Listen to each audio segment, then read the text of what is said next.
Hey everyone. Well, I promised an NFL draft recap show, but I also want to do it when I was actually ready to do it and realized that just shortly after I had the middle live stream, I had other projects and matters to take care of and should have pushed the time back to midnight. Of course, I don't normally do anything on Saturday night, but of course, I just returned from the NFL draft last night, Friday morning, and so, ta-da, here we are.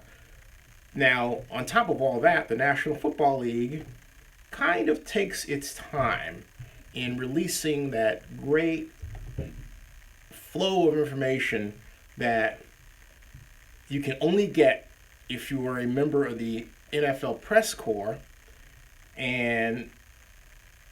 But when it does come out, it's really cool. And it just came out about 40 minutes ago or so by email to me. So I'm giving information to you about that most of you are not going to see until tomorrow. Is not even written in any of my blogs. Maybe bits and pieces are tweeted out by someone, if they're still up. And chances are, probably not. So, here we are. Hey, how are you? I haven't seen you in a while, Aldor. How you doing? Welcome.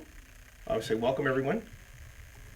Welcome all to the Zennie62 2017 NFL Draft Recap Show.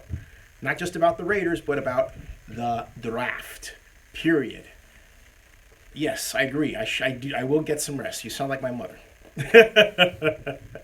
Love my mother. One moment, please. Okay. All right, just now. Hey, how are you? How are you doing? How are you? Now, what I'm doing right now is I'm calibrating the meta data for this broadcast before I begin in earnest. Thank you for the thumbs up, everyone, thus far. And I am going to tweet this out as being ready, share, put this on Facebook. It's Donis. Thank you, Donis. Yes, I said yes. Thank you very much, Donis. Now, it's not Adonis, right? It's Donis. Just kidding. Anyway, this is the NFL Draft Recap Show. NFL Draft. I'm putting this recap show on Zennie62, the Zennie62 on YouTube. Join us. Say join us. Yes. Now, and then hashtag NFL Draft. Draft. I keep saying draft. Draft. The hashtag draft NFL. Post to Facebook. And, okay, next is Twitter. After that is gone. And Twitter is here, coming up. And then I'll do a hashtag NFL, hashtag Raiders, hashtag Niners. Why not? Hashtag Rams. Why not? Hashtag who else? Cowboys.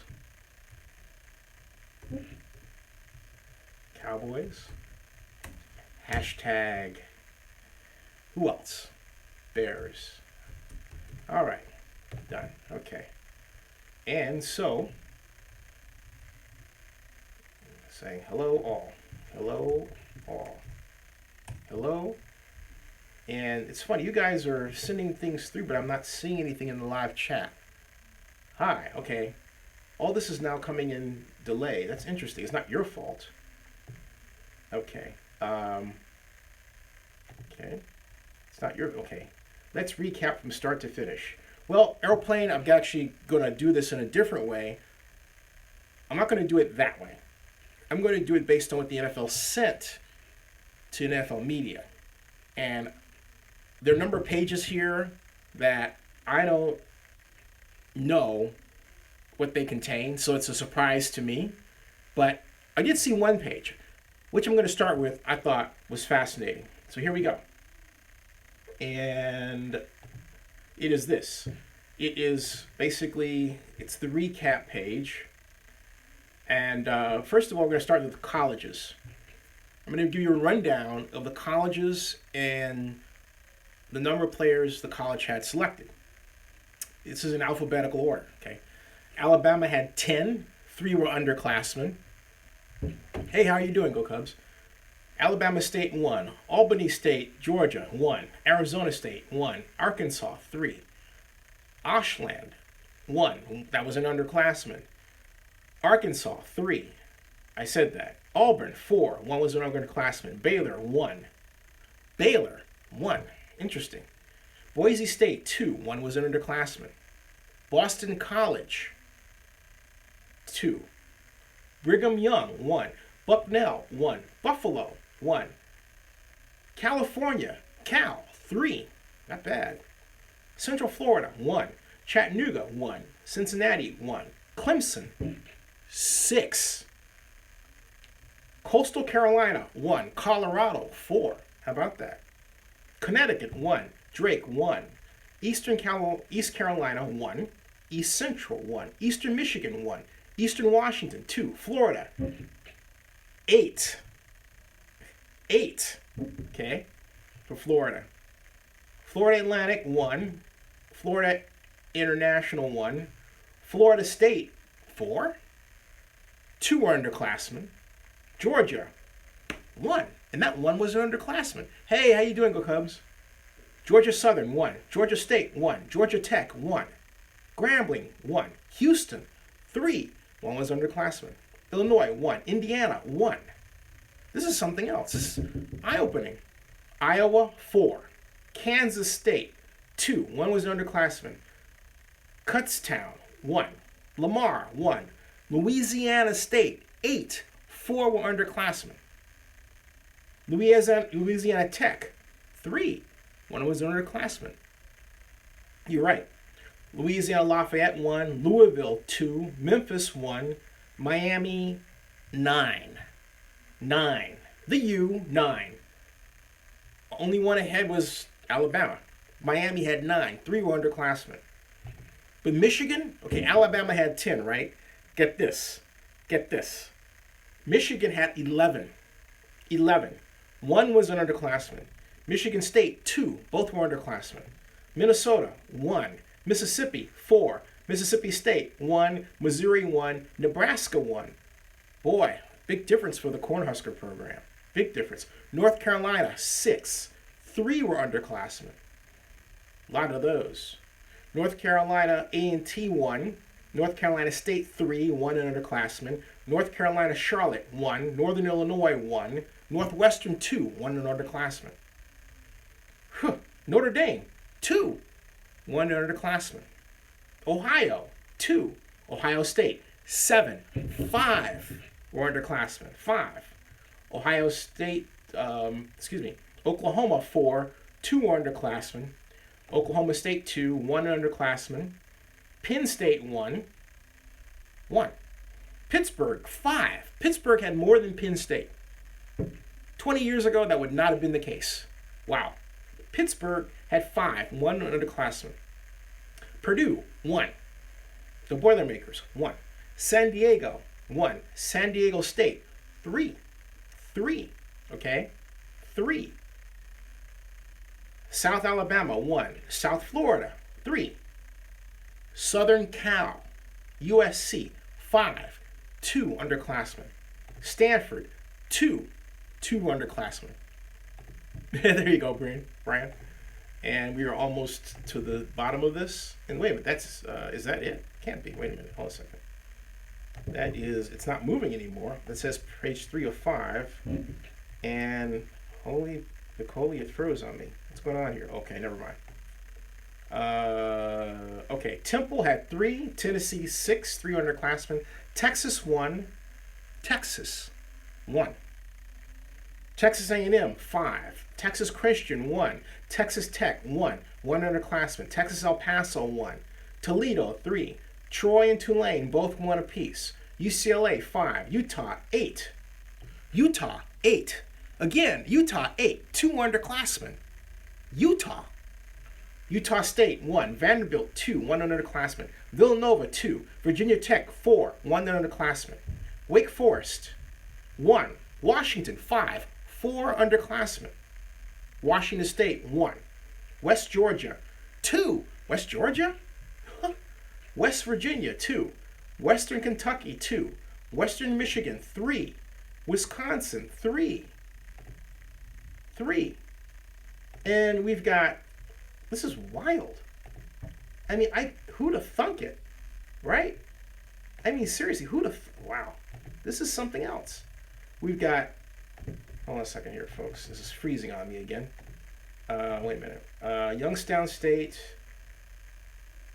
Wisconsin, 3. Wyoming, 2. 1 underclassman. Youngstown State, 2. And we've got somebody at the bottom here that for some particular reason, let me try this. View, zoom out.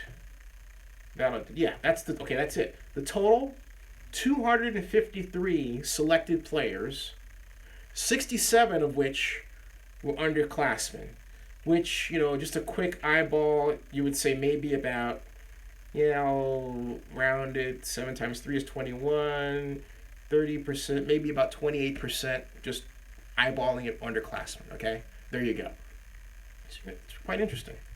Now, here's the other bit of news. That's the first part of it. The other part of the news is, in terms of this, of the trades. And this next one's are trades. There were a number of these trades. Number 49. There's a lot of trades here. There were 40, basically, folks, there were 49 trades, okay? 49 of them. There's a lot of trades. I mean, a lot of trades. You had, let's see, number 1. Okay, this goes back to the 3rd. I'm not going to read all of them because some of them go back to March, and they basically form the draft as it is right now. So basically, the NFL draft that you saw was the result of 49 trades, the first of which took place 3/9/17. That was Cleveland trades and the Houston trades. That was the Brock Osweiler selection choice, 4th round 2017. They traded Osweiler for 6 2017, round 6, and then round 2 in 2018. Okay, so I'm not going to read you all those, but I'm just basically explaining to you that there were 49 trades that formed the 2017 NFL draft. Now, the question here is, let me see if I'm missing what questions you might have here. Yeah, and let's see here. Yeah, lots of underclassmen, Steve. You're right. And that's the thing. You know what's fascinating about the college readout is it's a testament to the number of not just scouts, but people around the country posting videos of players on YouTube, and those players get discovered through social media, and the colleges that they're associated with get discovered, and that player or players are chosen. Hence the spread. But it's interesting how robust the idea that the bulk of NFL players come from the South is. Florida Atlantic, Florida, Alabama. And then there's this outlier, Utah. Wow. And so, for some reason, my live chat is slow to update, so bear with me, folks. I don't know why that is. I just know that it is. So hold on a second. Let me see if I can free up some space here. And I thought I posted. Okay, yeah. So I don't know what's going on there with that. So if you refresh, that's to Steve. Let me see here. That's the last one I came through. So let me do something here. I've got to plug in the phone because I'm getting a low battery reading here. Bear with me, folks, and I'll get back to the reports because there's an extensive number of them. Now it's coming through chats. I don't know why it was slow. Maybe it's YouTube. back to, oh, it's still not updating. Let me try refreshing this. That's strange. You're having issues too? I'm refreshing this to see what's going on. You guys froze. Well, now it's coming through. Okay. Zennie no UCLA. Let me see. Let me go back and see that, Steve. That's a good point, because let me see what was going on here with that readout. We have, and you're absolutely right about the UCLA issue. It may be just, I skipped over a page. In other words, human error. Okay, meaning me. So let me go back here. They had colleges. Yeah, UCLA had 5. UCLA had 5. So no, I didn't skip it because I mentioned Western Kentucky. I just went through the read. Tulane had 1, UCLA 5, no underclassmen. Utah had 8. Okay, Utah had 8. All right. And so, yeah, the Bears had a weekend. Yeah, there you go. Cool. And you got like 6 at once. Now, a Seattle Raiders fan. I like this draft because we got matchup players. I'd like to see a few linebackers added, but hold on a second. But do you think the Raiders are high on Corey James and Ben Healy still? That's a question for Reggie McKenzie, but I do. I still have a bone to pick with the Raiders draft, which I'll get to in a second. And now, let's see here. Can I see about in Colorado State? Oh, go Cubs, you want me to look at Colorado State real quick? I'll do that. Did I understand you correctly? Okay, let me do that real quick. Happy to do that. Colorado State was, let me go back up here to, that's how fortunate it's in alphabetical order. Colorado 4. I don't see Colorado State here at all. I see Colorado. Colorado 4. That's it. Yeah, I see Colorado 4. That's it. No Colorado State. Sorry about that. Now, to return. Yeah, Colorado. I'm going to write that down. Colorado State not listed. Colorado State not listed. Okay. Yeah, not listed. Now, there's free agency. Anyway, okay, now let's see what's next. Anybody else have a college question before I switch over? It said Colorado State is trash, says Eric22. Well, I don't know about that. They probably have a good biology school. But the whole point is, this Cal's got a better one. But the whole point is, let's see what's going on here. Firefox crashed. That's old. Okay. Let's see here. Preview. Now let me go back to it. What else do we have here? Let's see here. Draft team. Okay. You know the rundown, I think, right? So we've got the teams. I don't want to go through each of the teams total, so I'll just start with the Raiders. How's that? Okay. And the airplane, this is where you had your request. So we'll go scroll all the way down to the Raiders, and we'll go through each of the Raiders' picks. Okay. And read those off. So I just went past. If you were looking at me doing this, you would swear I didn't know my alphabet. And right now, you probably are right.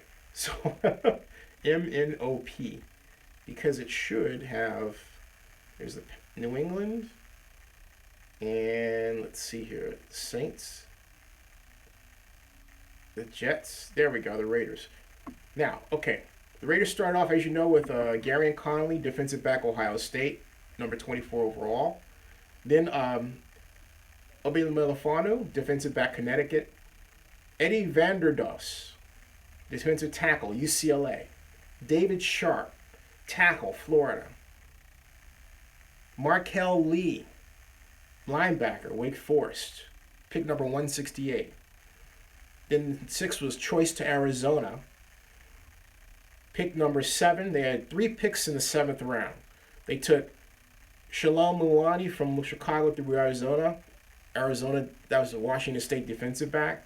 Pick number 221. And then Jalen Ware, a tackle from Alabama State from Arizona. It's 2 tackles.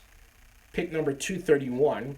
And then Elijah Hood, running back out of North Carolina, pick number 242. That was a good pick. Boy, that's a steal. Elijah Hood in the 7th round there, that's a steal. That's a steal. And then finally we have Trayvon Hester, defensive tackle out of Toledo, pick number 244, and that's from Seattle. So the Raiders in total drafted 9 players. 9 new players. And you said, come on, really see you? I respect your decision. Huh. OB is probably my favorite clip pick. No, my issue, hey, how you doing, Maniac? Maniac says, hey, Zennie, it was a slap in the face they didn't show the Oakland draft party. I agree, but let's talk about that a little bit later. OB says he likes, Eric22 says he likes OB's upside. This draft, I'm giving the Raiders a B-. And it's because at number 24, the Raiders should have picked Cam Robinson, offensive tackle, Alabama. Cam is arguably the best offensive tackle in the draft. Others were taken higher, yeah, but the bottom line is, and you've seen me talk about Cam Robinson taking on Myles Garrett. And in my brief interview with Alabama head coach Nick Saban, I said to him, in fact, you know what? I'm going to show you the interview that I scored and how I did it with, if you haven't seen it, because I'm going to assume you haven't seen it, okay? This was fun. This was right on the red carpet of the NFL draft, and I had a lot of fun getting this one. This was one of those times when you just kind of like say, I don't care, this is happening, and I'm going to make it happen. You know what I mean? So, and yeah, it was short, but the bottom line is I told him it was going to be a short. Anyway, you'll see what happened. You'll see. You'll see in one moment. So I can get to this and stop yapping. And there it is. Okay, follow me, folks. This is, you're about to meet, in a way, Alabama head coach Nick Saban. One here, right here. One moment, please. Let me turn this around that way. And then let me turn this around this way. Okay. And I'll set the stage. First of all, what you're about to see is they're walking through the red carpet, right? And the NFL PR guys didn't want them to stop. But anyway, this is what happened. This is what I did. Here we go. Okay. 15. Cam Robinson's the antidote to Myles Garrett. He's the antidote. Cam Robinson's the antidote to Myles Garrett. A few seconds about Cam Robinson, one of the best tackles in college football. Well, I think Cam Robinson is a guy that we've had several first-round offensive linemen. He may be the guy that, to me, has the most upside and may be the best pro player of all the guys that we've had because of his athleticism, his length, size. He's a good competitor. This guy's somebody's going to get a really good player, Cam Robinson. Thank you, sir. Thank you very much. Appreciate it. So I got it. Woohoo! So I'm actually pretty happy about that, okay? And so there we go. That was my little get when I'm trying to get a little closer, and it's competitive out there. You gotta get what you can get, you know? It's a jungle on the red carpet. It is a jungle on the red carpet. Yeah, exactly, Arrow. Playing the PR guy was just, ugh. Oh, we gotta like go. It's like, come on, I just need 30 seconds. He gave me more than 30 seconds if you think about it. It's just really, Thank you, Melvin. I really appreciate that. Thank you. Thank you. Hey, ML Scott, how are you doing? Nice to see you. Eric22, I wish we'd have gotten Avery Moss from YSU. The Giants, too, picked him up before us. I had a stats class with him. Nice kid. Oh, interesting. Wow. Eric, you went to the school as him. Interesting. Hey, as far as the Raiders, this is my issue, having thought about that. And I talked about Conley last night and everything, and I'm not blasting Conley entirely for that allegation, but if I'm a general manager, I want to go with a sure thing at 24, and I don't want to have to pay money for a polygraph test. Cam Robinson is the perfect replacement for Donald Penn. Donald Penn is 34 years old. Donald Penn had an injury. So why not strengthen your line? Instead, what we do is we get a guy in the third round from Florida who is legally blind in the right eye. Here, which means you can play him on the left and pray. I mean, he's used to playing that way. He's in the combine. I get it. But, okay, but, hey, thank you. Yeah, and Seattle Raider says, nice, Zenny. Saban seems like a cool dude, and you can tell he feels Cam was being undervalued. Yeah, absolutely. And you know the real reason why, don't you? That marijuana issue, I think from the year, 2 years before or thereabouts, and then Paul Feinbaum tried to ask Saban about it just, I think, during SEC Media Day last year, and Saban basically hung Paul Feinbaum of ESPN out to dry because Robinson essentially hadn't done anything wrong. He was allegedly smoking marijuana in his car, like how many millions of people are doing that tonight, right? And Feinbaum tried to make a big deal of it, and Saban went to bat for his player. 2 players, okay? So, and that was, right, remember that? You guys remember that? Oh, Dave Sharp says he's not blind, Aeroplane. And, hey, Barry, how you doing? Dave Sharp says he's not blind? Okay. So in other words, that was a false report? Because there are a number of reports that was either partially or legally blind in one eye. Where did that come from? Well, if he's not blind, then the Raiders really got to steal. That's pretty good. Although I still hold that Cam Robinson at 24, when he's just sitting there and everyone is expecting you, as the Raiders, to take him, was a lock for the Raiders. Bring him in. Let him wait his turn. He's going to hold that position for 4 to 8 years. You know, yeah, easily. So, easily. Okay, so let's continue. We've got, because there's more, folks, as I say. There's more. I talked to you about the trades. Oh, do you want to see any other teams before I go ahead? Because I was going to tell you what the overall recap said that I got from the league. That was the underclassmen, the colleges. Oh, okay, here are the top conferences, all right? The top conferences go like this, and I'm going to zoom in so I can see it better, yeah. And zoom in a little bit more, and there we are, okay. The American Athletic Conference, this is in alphabetical order. The American Athletic Conference, 15 selected, 2 were underclassmen. Atlantic Coast Conference, 43 selected, 11 were underclassmen. Big Sky Conference, 2.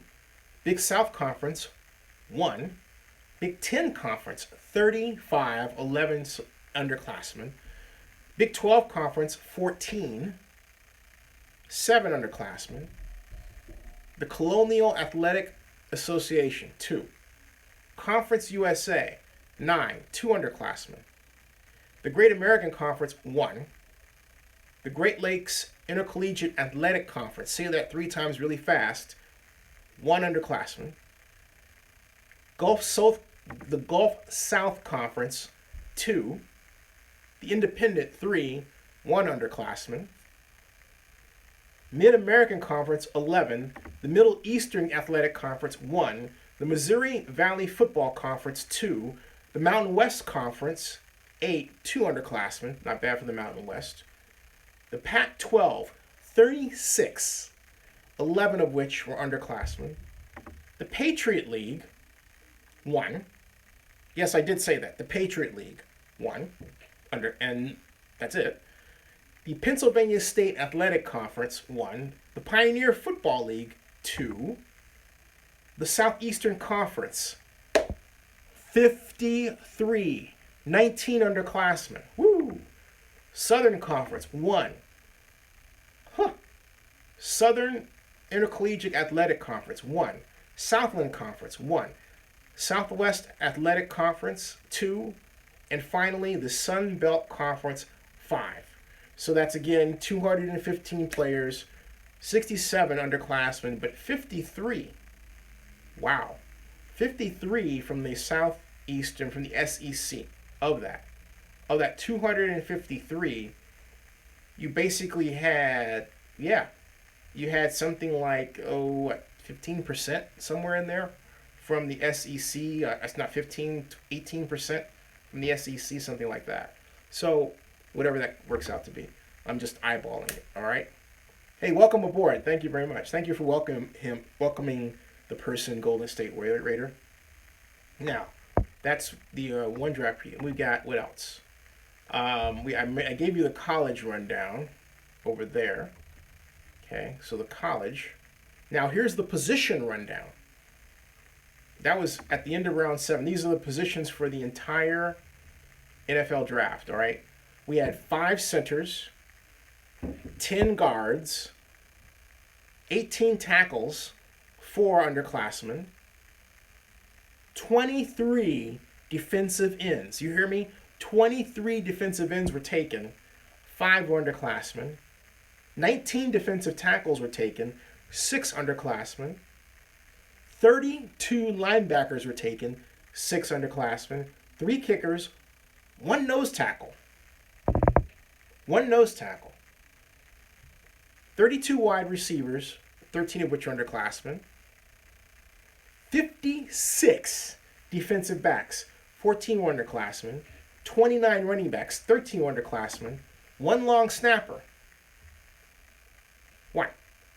10 quarterbacks, 4 underclassmen, and finally 14 tight ends, 2 of which were underclassmen, for a total of 253 players, 67 of which were underclassmen.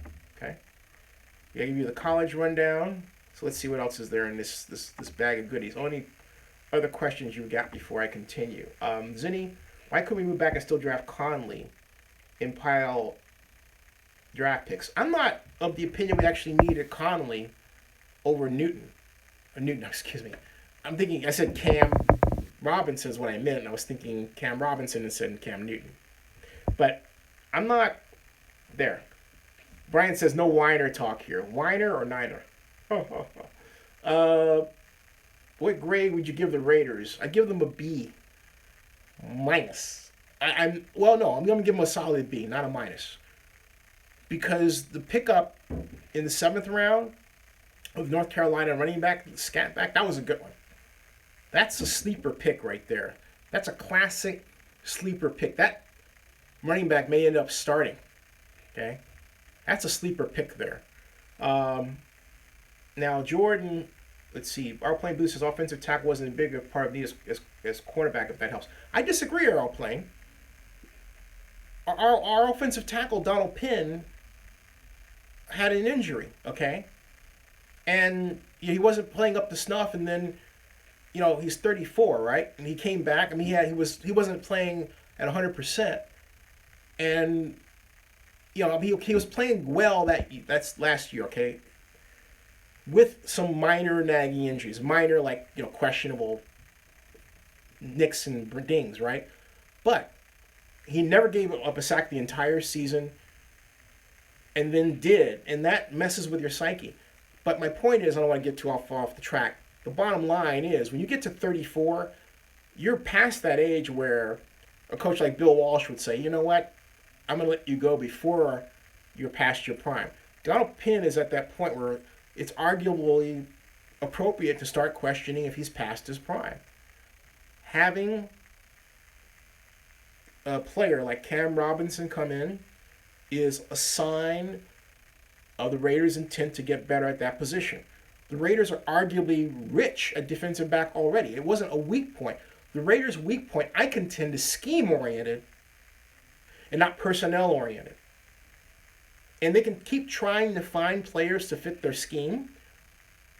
But my point is, why don't you just ask yourself the question if the scheme is good? And my answer is no, it is not.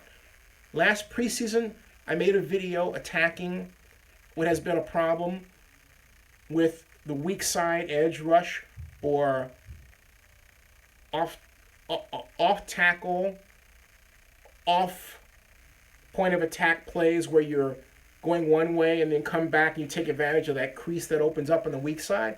That's hurt us a lot. You fix that by scheme. The problem with the Raiders defense is that it has players two-gapping rather than one gap.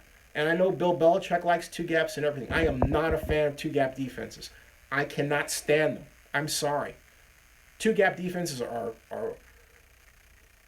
too easily the victim, if you want to victimize a scheme, of being misplayed so that the defender makes a mistake in area of assignment. You give one gap,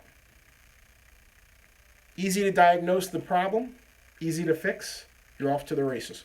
I do not like the Raiders scheme. I'm sorry, I just don't. Phew! Oh boy. I really got emotional after that. Yeah. So, what happens is that rather than diagnosing the problem with the scheme, it's, well, we need this, we need that. We need a change in scheme. Why not play a 46? Play a 46, we could get a Jabril right down there over. Okay. Hey, how you doing, Bernard? Nice to see you. How you doing? Okay, and Brian Guidry says, Papa Gunner helps convert to 3-4, but we don't draft a pure nose tackle. We don't need to. I don't like the 3-4 either. So you're going to pay, what, a Patriots-style 3-4, which is a two-gap, because it's the Patriots? Are we going to play a classic 3-4? We have the nose tackle here and the two linebackers, and we have that double bubble area with the guards. You get blown off, you get holes all over the place. Forget it. We don't have the personnel for a 3-4. And I believe in a well-designed 4-3 defense. Oh, it gives me a headache. I'm sorry. Oh, God. Phew. Oh, I can't stand it. 30 viewers are going to watch me just throw up. I'm sorry. 3-4. Oh. Ugh. Okay. All right. To be fair, truly can't grade a draft for 2-3 years. Well, that goes without saying, but it's fun to, you can actually, I've covered this for a long time. I've covered the NFL draft directly for 12 years. You can grade a draft right off. You know what are good picks and bad ones. And look, it goes without saying that if you want a surefire pick, you go to a school that has a big program, right? You pick from that. An SEC school, Pac-12, Big 12. It's pretty hard to go wrong if you're going to draw from there. I'm not saying that everything's perfect, but it's pretty hard to go wrong. And if you're going to get a great fast defensive back, you pluck them from the SEC. All right? But in this age of hyper information overload regarding players, everybody thinks they've uncovered the next Rudy. And that leads to some interesting conclusions and choices from schools you've never heard of that have football programs, or conferences you and I have never heard of that have football programs. And so therein lay, the problem. So the third team I'm starting to like below the Raiders is the Patriots. Let's take a look at what the Patriots did, okay? Let's take a look at what the Patriots did. Let's see here. Draft team. So we looked at the Raiders. Let's go up to holy. Hold on a second. I'll get to that in a second. The New England Patriots had a total of let's see here. They had a total of 4 players. Listen to this.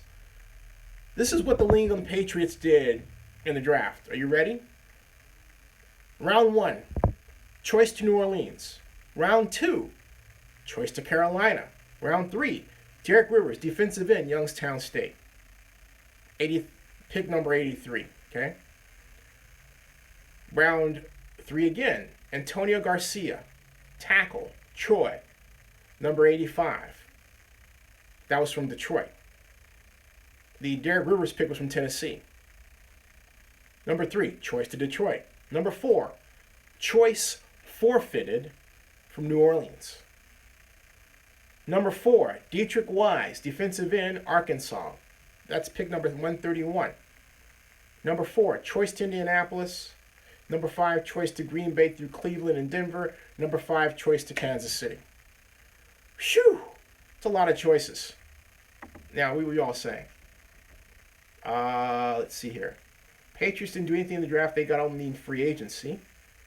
And Ken Norton and Rod Woodson should be gone. They suck as defensive coaches. Yeah, but they do what the head coach asks them to do. I don't, unless you all may have information I don't have, which is quite possible. I'm not saying it to be arrogant.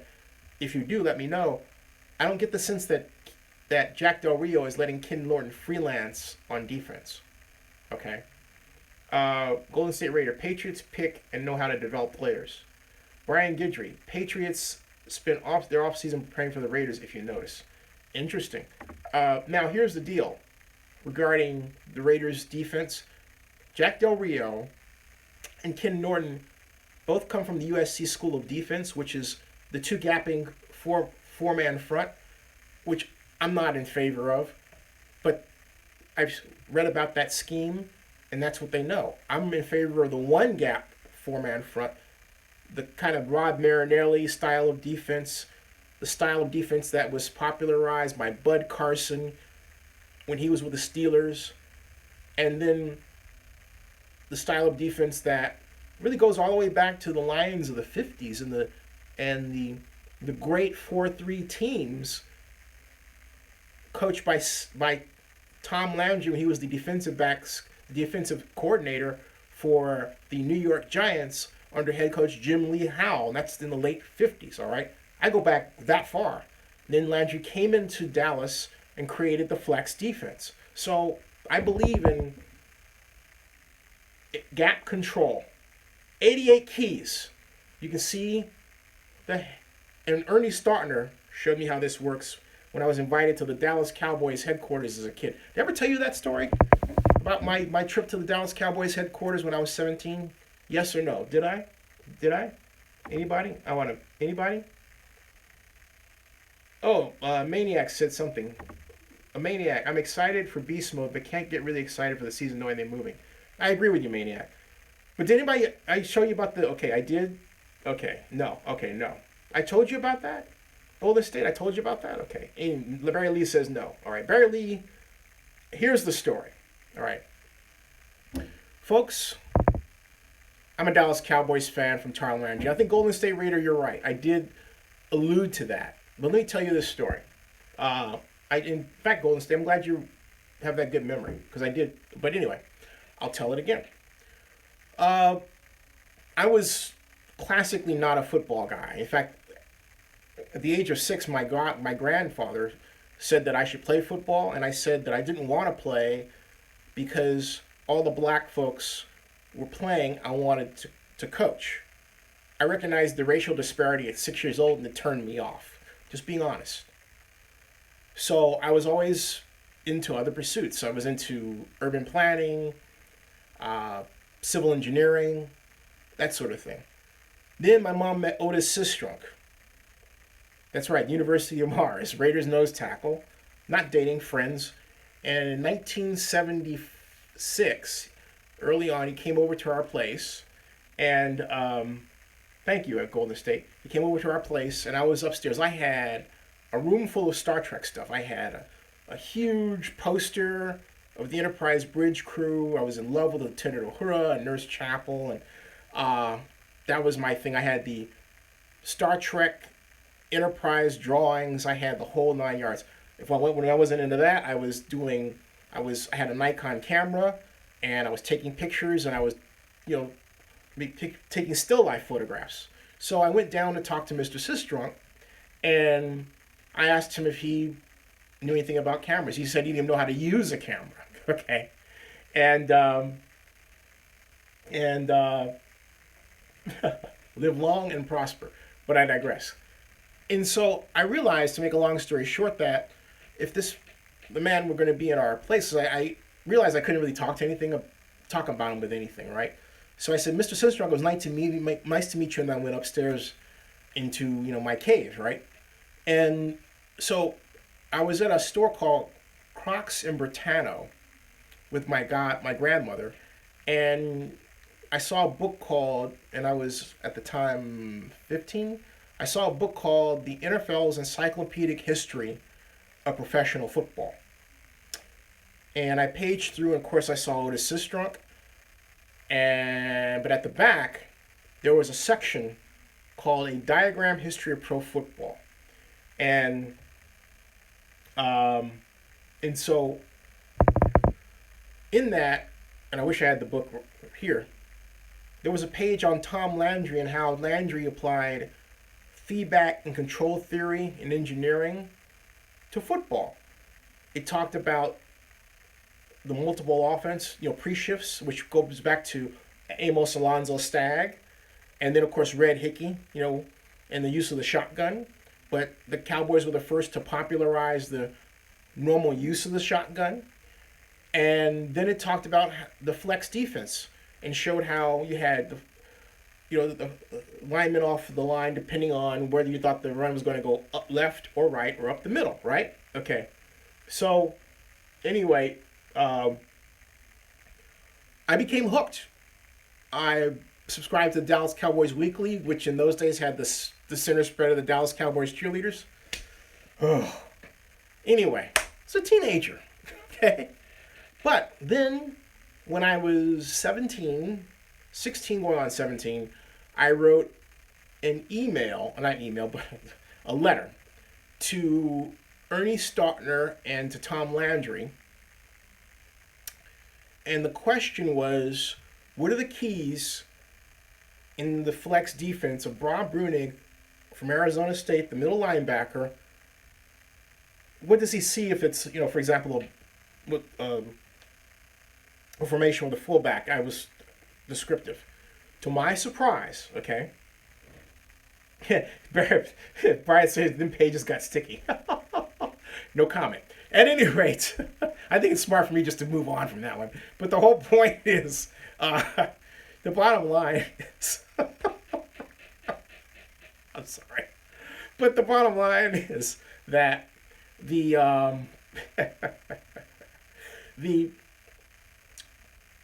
letter necessitated from the Cowboys' perspective a response that invited me to visit the Cowboys headquarters. And so I took the letter, and I was so excited, Ma! Right?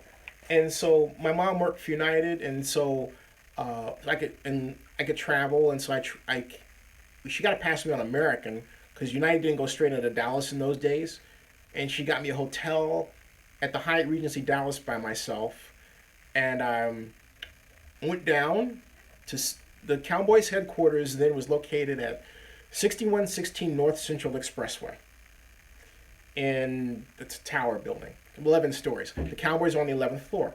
I wore a blue suit, dark blue, with a red tie, a white shirt, and all that. And we walk in, and you turn left, go all the way down the hall. The Cowboys had the entire top floor, and Tom Landry's office was this way, and I was told to go that way. And I did. I went down. I sat down, and I was sitting there like this, and they were having a defensive backfield meeting, and out came Charlie Waters, Cliff Harris, Mike Hegman. Those are the guys that I recognized. And then I distinctly remember Charlie Waters looking at me like, who's this kid? And I'm going like, wow. I was like, wow. So finally, the secretary, Ms. Kelly, asked me to follow her, and they ushered me into this big conference room. And I was nervous. It's like, whoa, okay.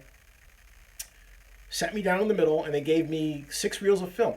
I didn't know how to use a film projector. I didn't want to say I didn't know how. They showed me, right? But I kind of didn't know how. And they showed me. But they gave me 6 reels of film.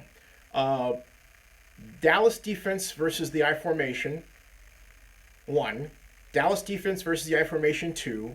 Flex strong quality control. Flex weak quality control. Dallas defense reel 1 and Dallas defense reel 2. And I watched them for all day long. That's what I did. I watched film. And I remember there was one play in particular where I was going back and forth with it because it was, and I'll tell you what it was. It was Brown left, And what brown left is I'll draw brown left for you. Bear with me for a second, okay? Hopefully you can see this. This is not the darkest marker, but I'll draw this so that you can see it. I'm about to draw for you brown left in a non-scale fashion, all right? This is brown left, okay? Brown because there were colors of formations, although this is associated with Paul Brown, but they have brown left, red, and green. This is brown with the fullback behind the quarterback and the halfback over here, all right? Got that? On the weak side, okay? Left because the tight end is on the left side, right? That was brown left. Now, the Cowboys were in what is called, in this case, flex week. And I'll explain what flex week is, okay? And this is flex week, all right? Flex week because on the weak side here, you have the defensive end down for the outside contain, right? That's the defensive ends area here. So we're talking about, in this case, that's Ed Too Tall Jones, right here, okay? And then you have Jethro Pugh, Bob Brunig, Randy White, and Harvey Martin, okay? And then linebackers. So basically, this was against the New England Patriots, and this is what happened. This is what happened. Hey, Steve Collins said he met Tom Landry in the parking lot for talk about 15 minutes. Tom Landry's a great guy. He just really is, okay? Hey, Leandro, how are you doing? Okay. Now, hold on a second. Oh, John Davis, the magazines, the Cowboys magazines are pretty good class. Anyway, the whole point is this. Steve Grogan was the quarterback in those days, and what happened was that the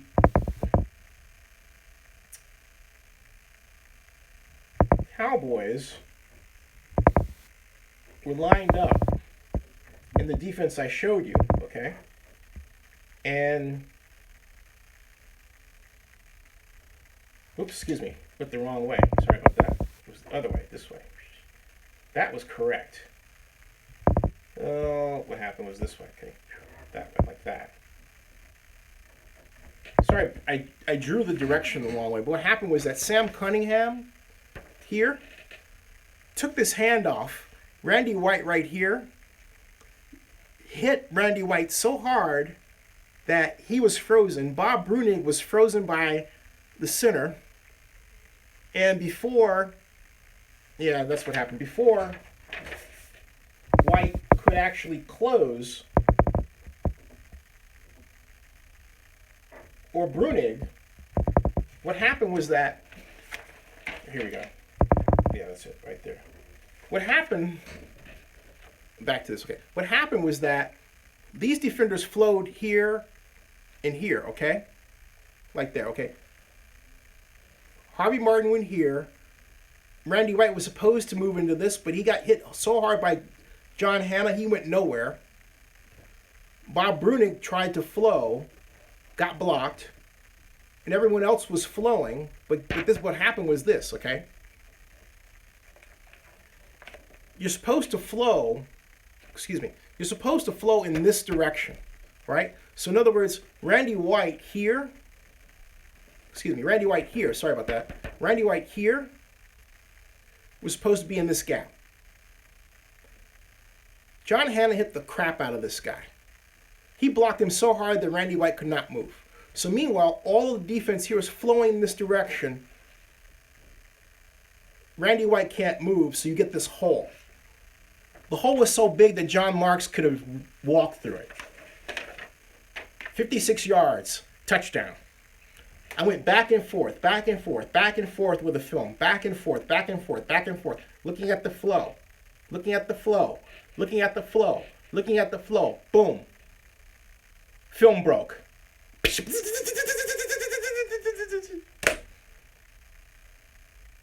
I thought they were going to kick me out of the building.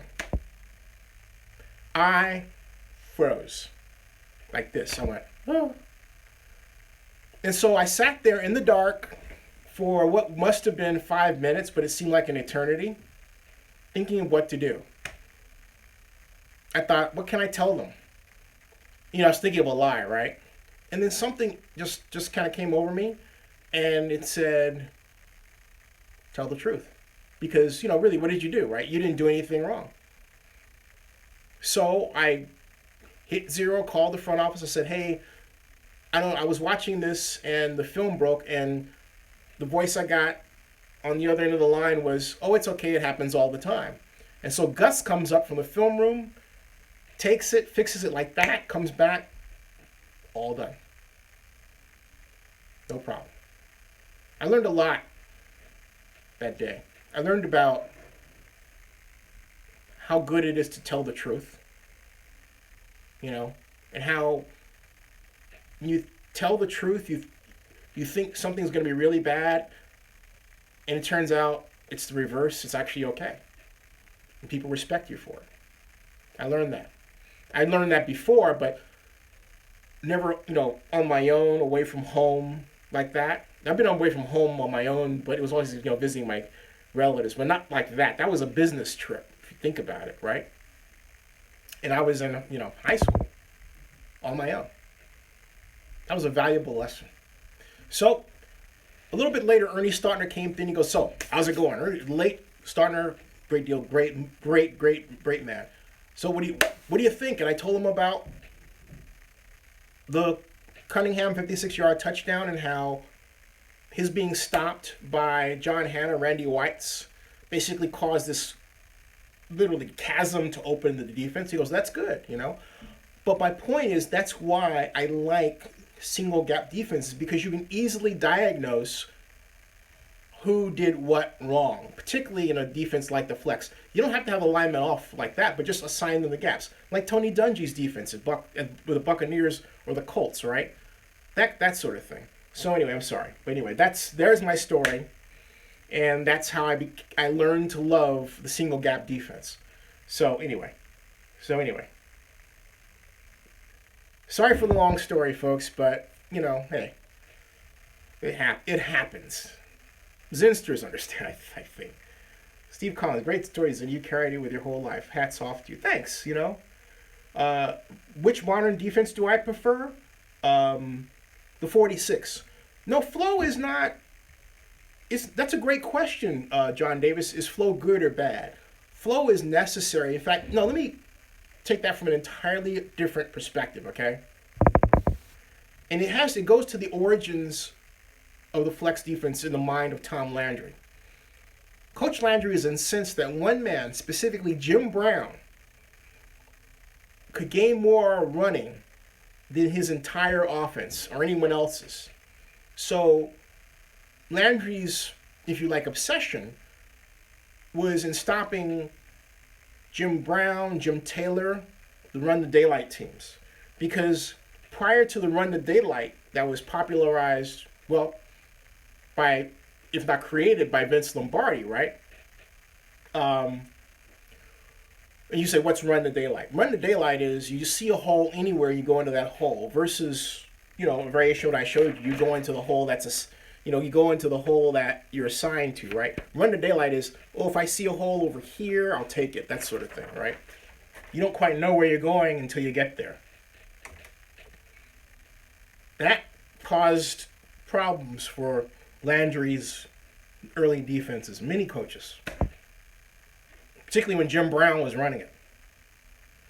So the idea of the flex was to combat not just the Run the Daylight, but also the Green Bay sweep. See, in those days, you say, what's the Green Bay sweep? I'll show you what the sweep is. The Green Bay sweep, because then you'll understand what I'm saying better. Not that you don't. But this was, for years, the most popular running play in the National Football League. This is the Green Bay sweep. I'm just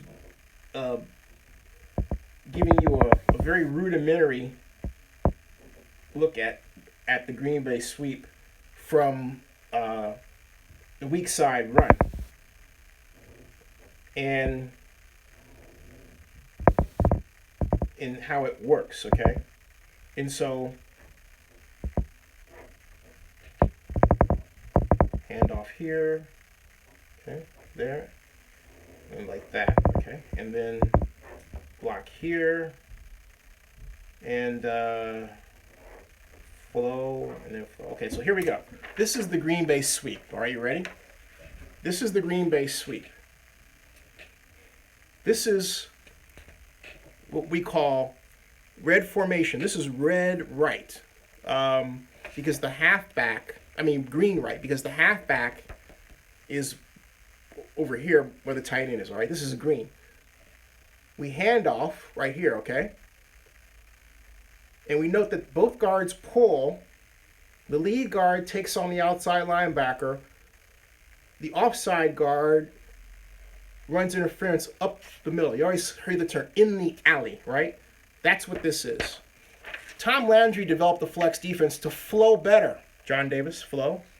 To flow better to stop that.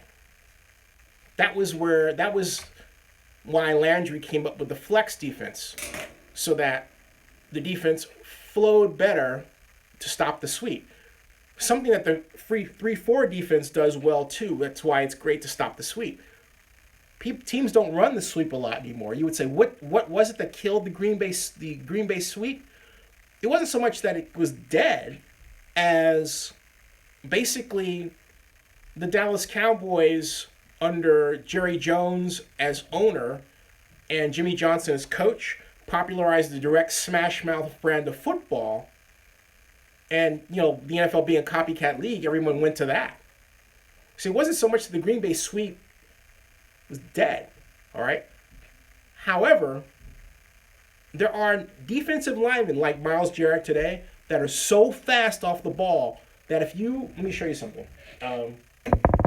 If you have a sweep play that pulls like this, all right, and you call, let's say you have a defensive tackle like Mr. Walker out of Florida State, and you call for this kind of offside kind of slide block like that, that person could knife through and get your halfback. Okay? So sometimes you don't want that. And then you wind up bootlegging your quarterback the other way, and so on. You get the idea. So, yeah. Brian Guidry says, Niners in Cleveland going to have the bidding war next for top QB prospect, most likely Donaldson of USC. 2 dislikes, what tells me they appreciate the comment. Very thank you. Okay. What did I miss? You guys are blocking. All right. Oh, let's see here. Well, I don't care that people hit the dislike button. Let's see here. 46 just can't keep up with the spread offenses of today. Sorry, Zenny. Hey, Brian, I disagree with you. Because the pure 46 is pressure. And my contention is that when you have 3 linemen over the center and the 2 guards, and you blitz a middle linebacker or somebody like Jamie Collins out of the Cleveland Browns, you can cause a lot of havoc today. You really can. So I'm really sold on the 46 it goes without saying, I was going to say the proper personnel group. That goes without saying with any scheme.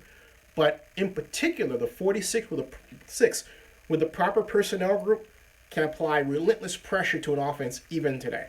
So that's where I beg to differ, okay? I believe in pressure. I believe in the Buddy Ryan idea of the defense dictating to the offense whenever and wherever possible. I'm sorry. So, let's see here. Hey, Big Eightful, how you doing? Mr. Zinni, what is the Raiders' grade? I give them a solid, I agree, yeah. And Melvin Lovejoy, Patriots ran some 46 in the Super Bowl. They did. And the Falcons did as well. Hey, go Cubs, this channel is awesome. Thank you. Hey, thank you. That made my day. Thank you very much. Donkey, how you doing? Donkey says, hey, Zinni, inside scoops on the Raiders was off about 20. Don't know if I missed something. No inside scoops. All I did was recap the draft in general. We talked about the Raiders, the Patriots. Someone said, I think it was Airplane Booze, he desired a look at the FC West one. I'll go back to. I went off to talk about, first of all, the the Cowboys, and that led to my history regarding the Cowboys and defense, and how I learned to love the single gap defense, and that led into the long-winded history I gave, and then that turned to a discussion regarding the Green Bay sweep and the evolution of the Green Bay sweep and how the flex defense was designed to stop the Green Bay sweep. And then that just led to a discussion regarding smash mouth football and the Cowboys, which leads me to this, just as a momentary thing I got to get in. I had a great conversation with Steve Mariucci, that formerly of Cal and the Niners, at the NFL.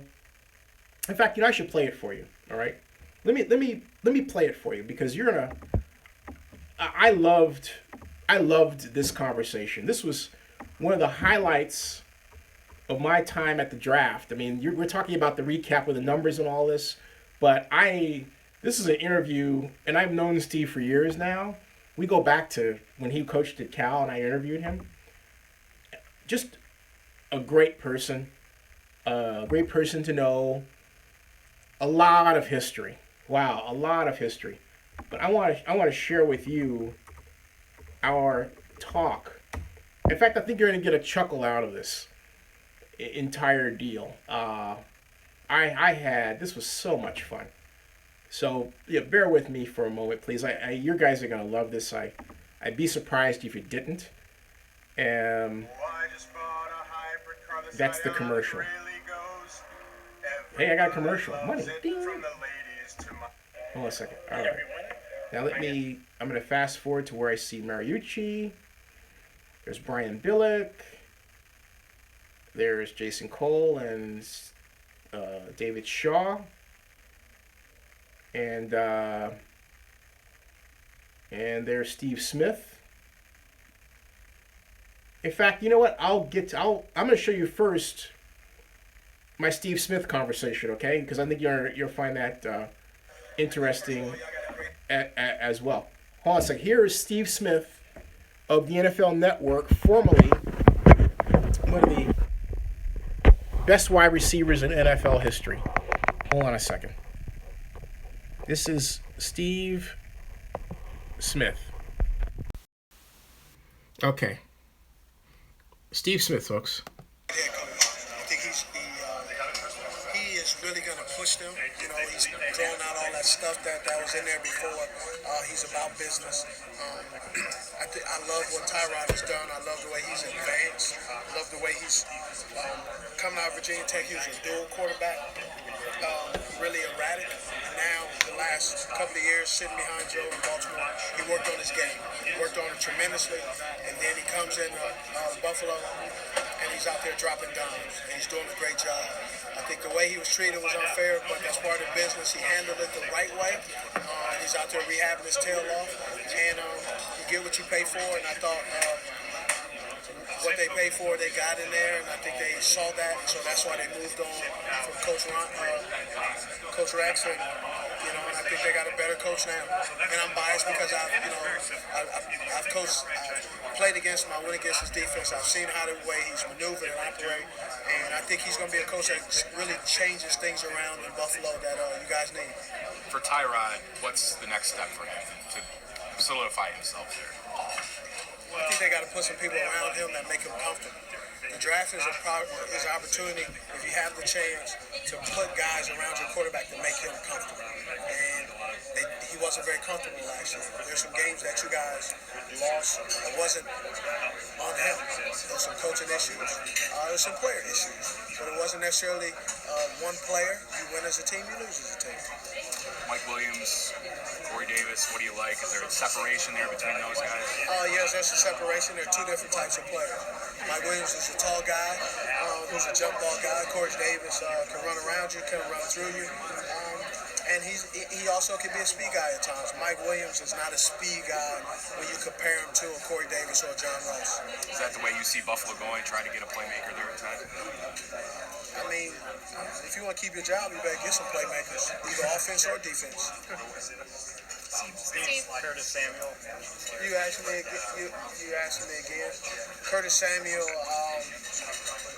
he's an interesting guy because, they have him lined up as running back / wide receiver, punt return, kickoff return. I I'll be interested to see where his fit is and how he actually gets an opportunity to display his talent. But I think he's a guy who is not really looked at as high on the board as other Ohio State players. I think some people have Jamal Adams as the best safety. Malik Hooker. Malik Hooker is that guy that I watched. When I saw him, he had a play against Clemson where actually Conley was getting burnt. He was on the hash and took off and picked the ball in the end zone. I saw him and I was like, wow. He is a guy that has the range that Earl Thomas has, and I think Malik Hooker is the best safety. And then Lattimore is the lockdown corner.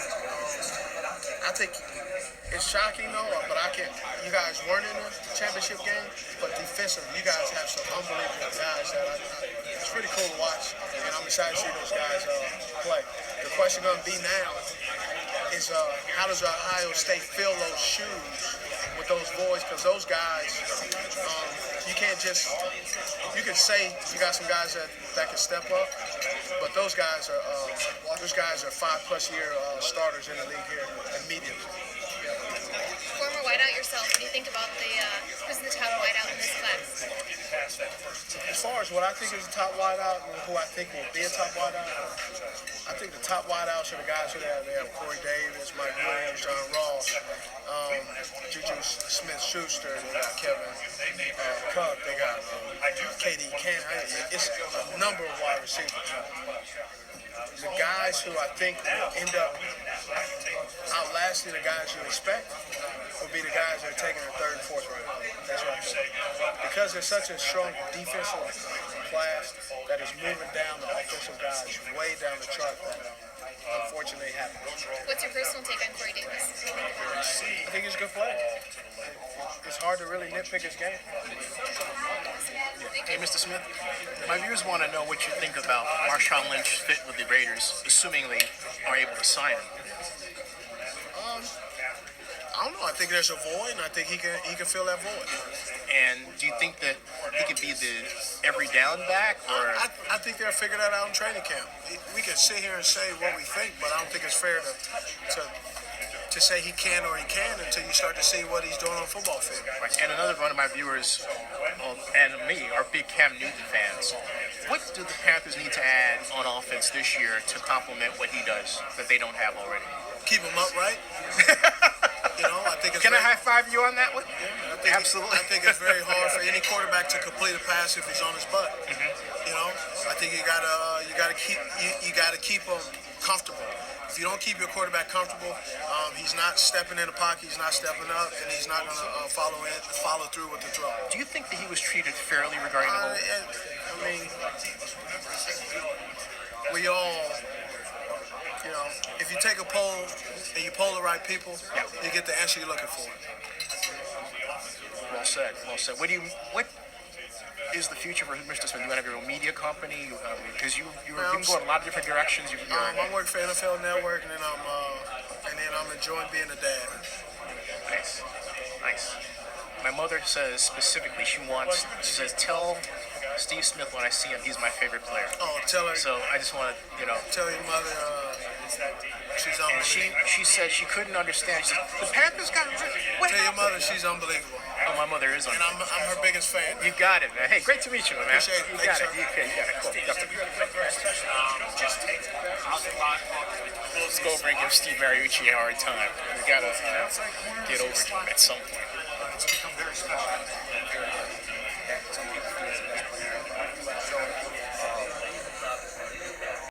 I'm going to fast forward here to our conversation. This was one of the more enjoyable ones I had. There's another one I'll get back to.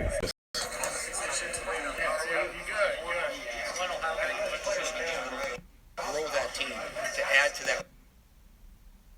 Tight ends and running backs.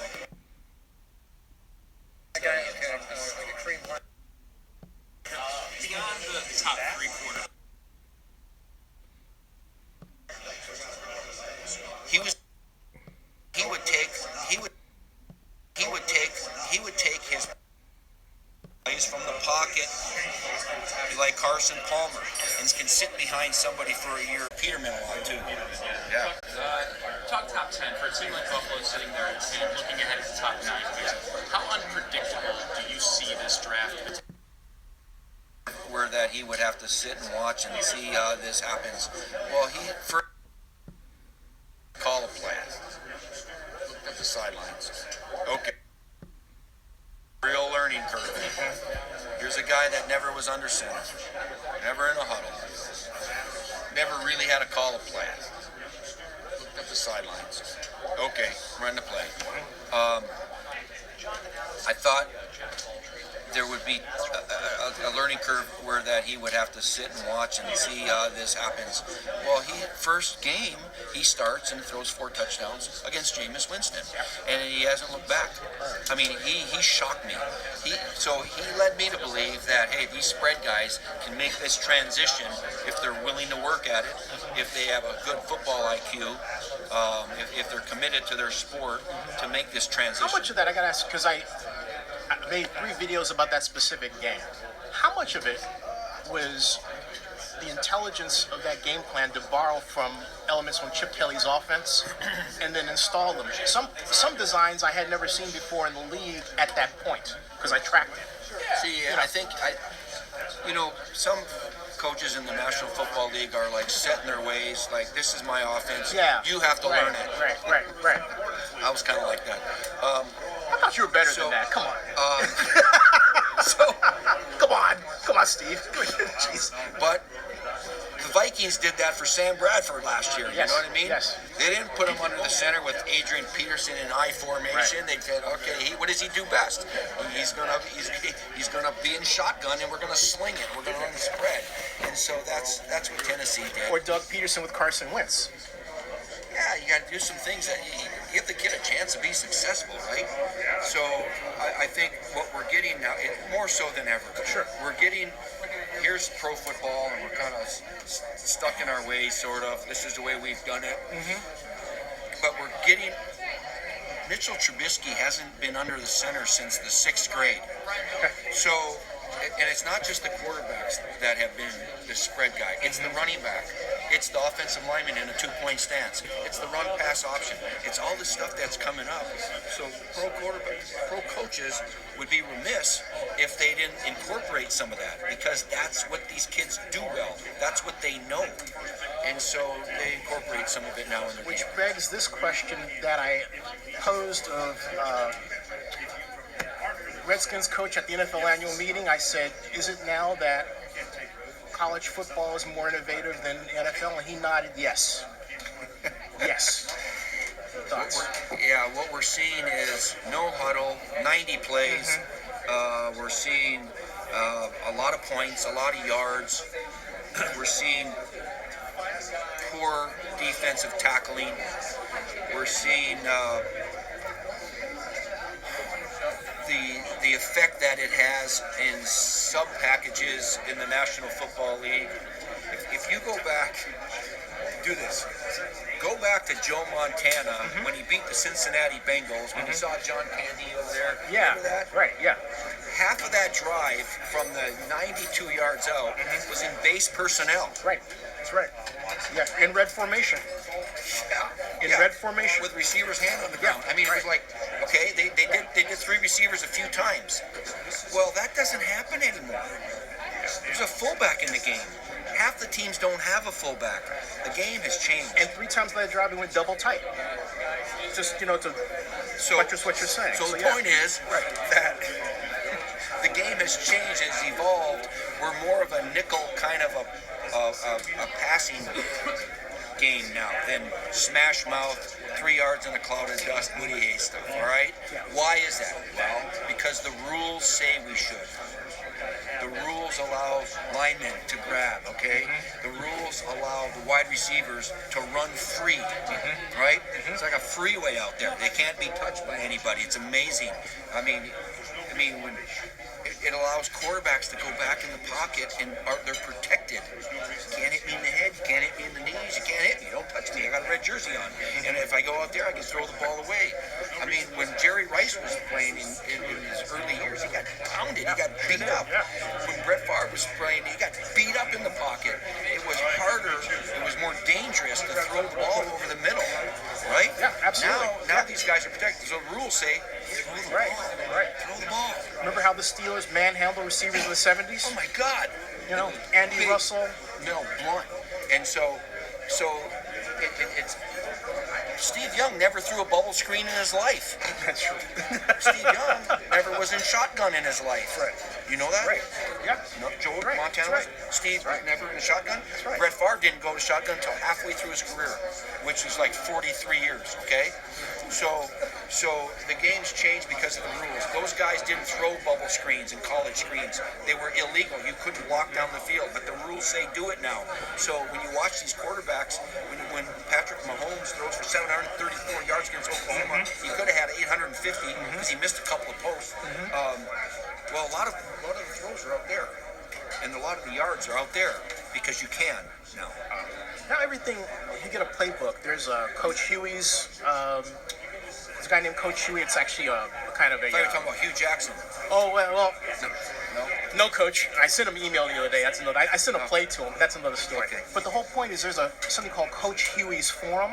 I don't know what that and is. well, I didn't expect you to because it's a more high school. But my point is that there are concepts that are borrowed from Walsh's offense that are sprinkled around. Now anybody can just sort of run off a playbook. My question is, how much of football today is just cookie cutter as opposed to somebody really paying attention to what Coach Walsh would talk about? Less formations, more footwork, or you for that matter. I go back all the time to our first interview. We're talking about footwork and fundamentals, wide vision, narrow field. She don't hear it. I don't forget. What? Right, see? Where is that today? There are a lot of good coaches out there right now, but because the game has changed and morphed into this passing 7-on-7-ish kind Right, of right. attack, and it's exciting, wide open football. Okay, so that's good for the fans. It's a lot of points. It's good. It's good. The other thing that's changed is when I say we, I'm talking about NFL and college and even high school. We have trimmed down, for good reason, the amount of practice time that we have. The amount of practice time we have in pads. So what suffers a little bit, there's a trade-off. Is that the Corey Stringer effect? Well, in some ways, it's a health-related thing. It's the concussion thing, and it's the player safety and health-related issues. Sure. The less hitting, the less injuries we're going to have. Okay, in some injuries. But there's some parts of our game that are compromised by it. We're not as good at tacklers anymore. We're not as good as run blockers anymore. We're not developing our offensive linemen in pass protection like we want to because of less practice time, less training camp time, less pad time, all of that. And now we're hopefully having less injuries, and that's more important. Okay, I'm on the player safety advisory panel for the National Football League. Right. So that's more important. But the fundamentals of our game have suffered a little bit. But that's the trade-off, and we're willing to do that because of their safety. We don't have a draft system in European schools. Can you explain the sort of atmosphere The draft system? in Europe? Can you explain the atmosphere in a draft or on draft day? For a long time. Man, they got two pick will be a quarterback. Jackson, off at 13-3. Where do they go? Do they go find a? And Steve calls me up and goes, "Hey, if either one, it's all good stuff." Thanks. Hey, a little trivia as you go. When you were at Cal in '96, my mother worked for United Airlines. She came that close to doing your travel for you.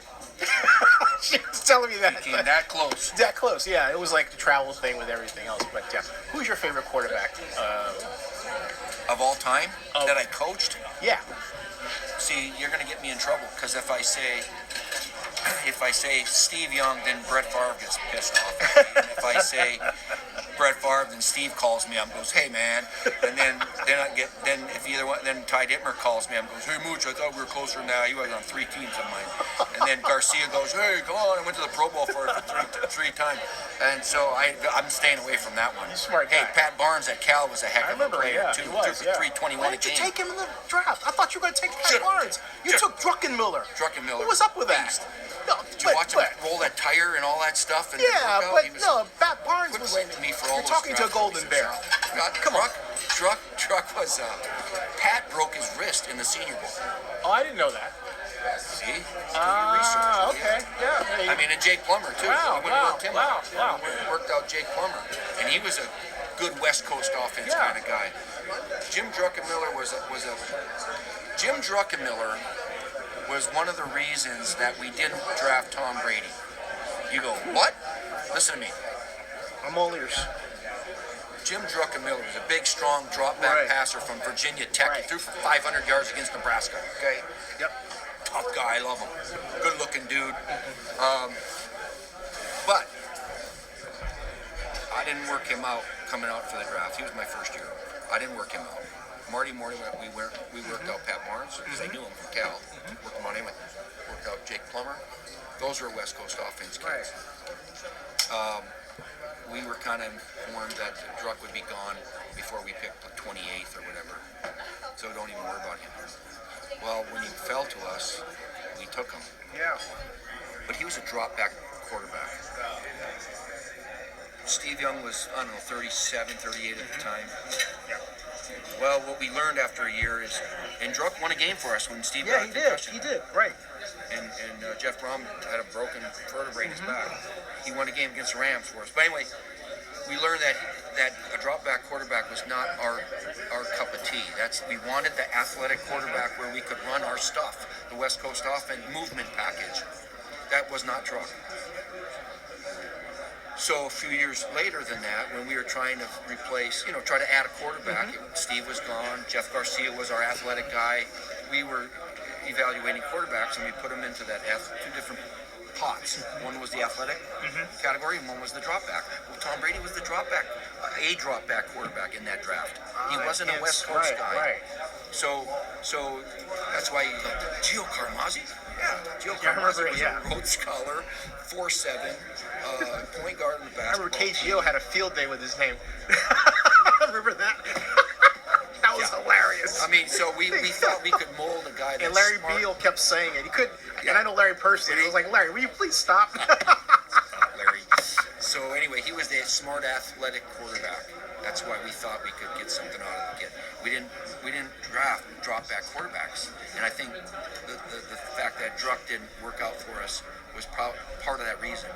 Hey, let's stick with what we do and not go to a drop-back scheme. I know you're getting the hook here. Yeah, I'm in the so I can talk to you for hours. Hey, great to see you, my man. Good seeing you, man. Go Bears. Hey, you got it. Where are you going to be? I'm going to be everywhere. I got my live. This is my live stream. Say hi to my viewers. Hi, viewers. Let's go. Huh? Go Bears. One of the greatest coaches in Cal history, right here. This man. You got it. Thanks, man. Appreciate it. Yeah. So. Okay, so that was Steve Mariucci, and I've got. Let me put a pause on this one. I also have Stanford coach David Shaw. For those who haven't seen this, I want you to see this exchange, and then I'll have another surprise for you in 1 second. Hold on a second. Let me wind this back to my conversation with Coach Shaw. Kind of with a little Jason Cole thrown in. So this is one of the draft parties. This was on the Wednesday. This is the NFL Network Media Luncheon that they have. And so take a look at this. Stanford head coach David Shaw, okay?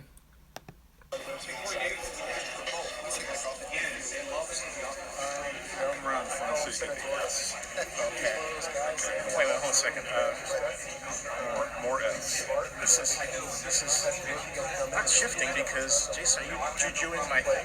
Yeah, but go right here. Go right here and get the forceful block. He believes that there's a certain way to do things. He's going to make sure the block has a shot. He's going to demand that for other people. Tell him, Jason. Who's that? That would be David Shaw, the best coach in the nation. He's going to give his best no matter where he goes, no matter what he's doing. Does he like that? He's right, basically. And what's that like going to a place like Stanford? And Stanford's coach, because he's won every game this decade. Just want to let you know, for all you fans back in Cal. Ouch.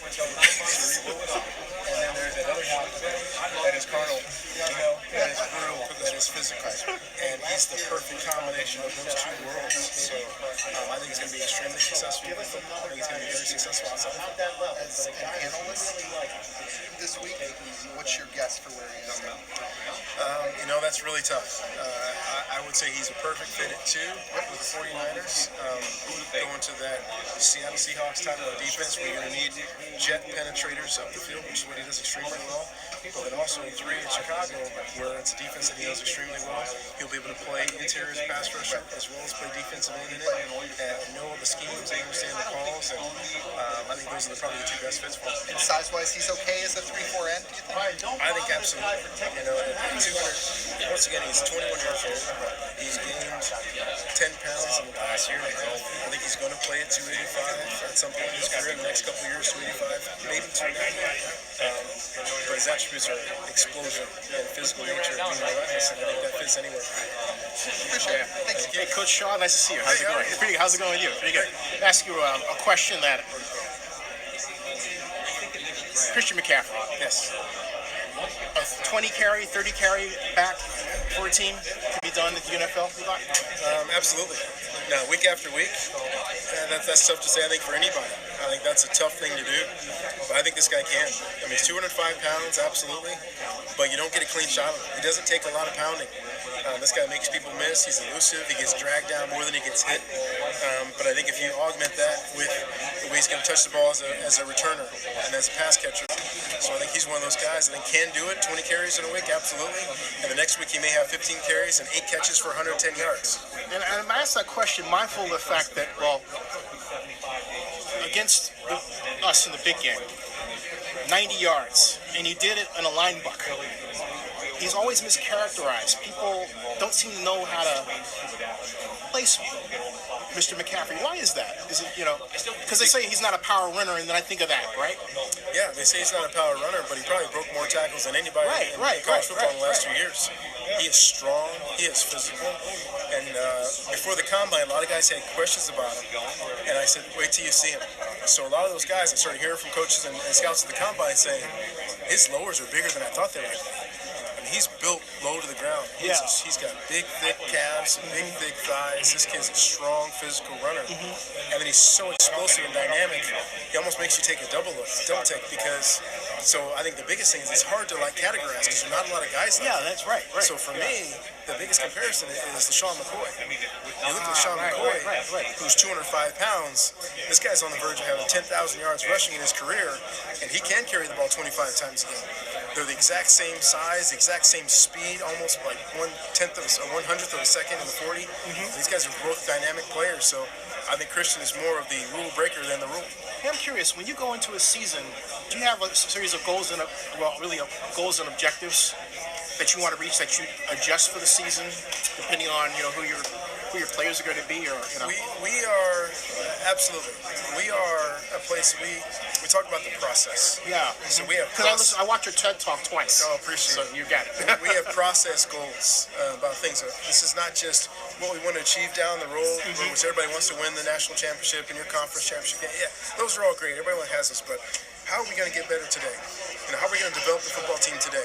We need to get stronger. We need to get faster. We need to explore this type of a game more because we have these type of players. So I think it's an ever-evolving process by which we try to build the best team possible each year. And what's interesting to me is that some of your plays, particularly with Kevin Hogan, it looks like when you installed the read option, there are plays that weren't really classic read option, but they're read option action. Was that a nod to what the defense was responding to, but you didn't want to maybe get your quarterback injured in a way? I'm just curious. I've always been wanting to ask that question. That's okay. I think one of the marks of being a really good coach is being an unbelievable thief. So, through the years... Wait, you get that, Jason? He's writing it down right here. Through the years, we've stolen plays from Chip Kelly, who has a completely different style than we do. We've stolen plays from a bunch of different teams throughout the NFL and through college. So I think when we see plays like that, where we've adopted from other plays because a guy like Kevin Hogan, who was a really good athlete, so we can use some of those plays. Some things that Clemson did with Deshaun Watson 2 years ago. We looked at a lot of those things. We added those things to our mix. So those are just plays that I think we look at somebody else and study and just take a little bit and add it to our game. But it begs the question to one of my most favorite plays ever, and that was the fake fumble. Flea flicker. Yes. Was that stolen? Because I haven't seen that anywhere before. Chris Peterson, Boise State. Like 8 or 9 years ago. Wow. We had it in our back pocket for all those years, and it only came up a couple different times and never completely fit. And then our bowl game preparation, we talked about as a staff and said this is the perfect team to run it against, but we need the perfect situation also. And it came up with a perfect situation. We got the perfect defense, and the guys executed it flawlessly. Did they execute it well in practice, or is it one of these situations where you thought, oh my God, I'm going to call this, but I don't know if this is going to work, right? The hardest part about the play was selling the players on it. Because when we first talked about the play in our offensive meeting, I finished and I was kind of excited about it, and we talked to him about it, and I got crickets, right? I got, kind of the dog look where guys are cocking their heads. And that kind of Scooby-Doo thing, right? Yeah, so we kind of talked about it again and talked him through it. And they said, well, okay, let's just try and see what it looks like. And the first day we did it in practice, the guys were like, oh, wow, that looks great. So it was almost like they wanted to keep repping. It's like, no, we repped it once. No, let's rep it again. Let's get even better at it. So Christian McCaffrey, who still wants an Oscar for his faking the fumble. I made a video about that, and I go back and forth. It's one of my favorite plays in all of football. Outstanding. He took it to the next level because I just wanted him to look down on the ground. He got down on all fours like he was trying to pick it up. Yeah. Kevin Hogan told him not to take 2 hands off the ball. He took 2 hands on the ball and actually put it on the ground to sell it even more. So they took it upon themselves to make it even better than we had hoped. Now, you pay attention. More questions from the Cal guy. Yeah, I am a Cal guy. Yeah, how many more questions from the Cal guy? I don't really know. I just like, no, this man's a genius. This man's a football genius. I know, and don't try and steal stuff for your own school. Right, this is live stream,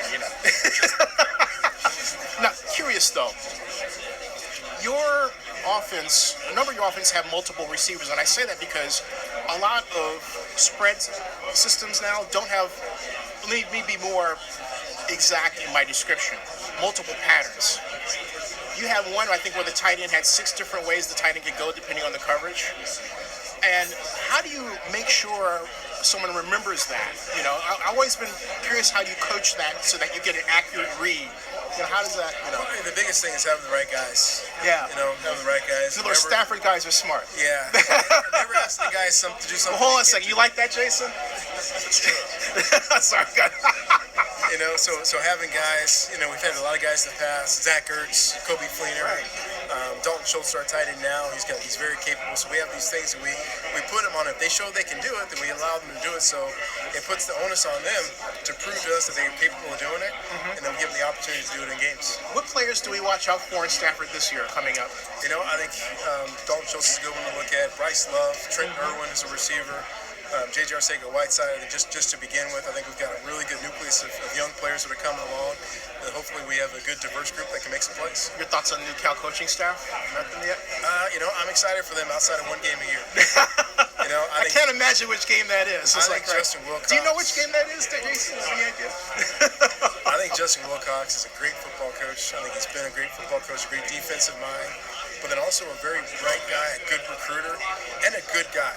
I appreciate guys who are good guys in this business. He's one of the good guys, so I wish him success 364 days a year. I got a question for you. We were on the same flight 3 years ago on the way to the draft, and I gave you a play. I asked the stewardess to give you that play.